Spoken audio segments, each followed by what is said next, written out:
তামিলনাড়ু হাসপাতালে আগুন, শিশুসহ নিহত অন্তত 6 জন। আসসালামু আলাইকুম, শুনছিল সংবাদ শিরোনাম, এবার বিস্তারিত। ভারতের তামিলনাড়ু প্রদেশে দিন্দি গুলি এক প্রাইভেট হাসপাতালে ভয়াবহ অগ্নিকাণ্ড হয়েছে।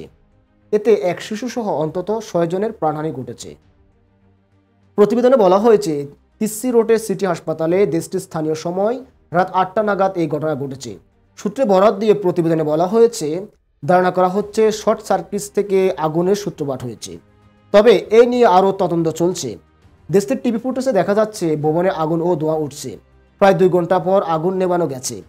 সংবাদ সংস্থা পিটিআই বলছেন, পুলিশ এবং ফায়ার ডিপার্টমেন্ট কর্মকর্তারা কাজ করছেন। এরপর তাদের দ্রুত হাসপাতালে নেওয়া হয়। সেখানে কর্মরত চিকিৎসক তাদেরকে মৃত ঘোষণা করেছেন। আরও বলা হয়েছে, হাসপাতালটিতে ভর্তি থাকা রোগীদের নিরাপদে উদ্ধার করা হয়েছে এবং নিকটস্থ হাসপাতালে তাদের ভর্তি করানো হয়েছে। এই ছিল এখনকার মতো সংবাদ। পরবর্তী সংবাদ দেখার আমন্ত্রণ জানিয়ে এখানেই বিদায় নিচ্ছি। আল্লাহ হাফেজ।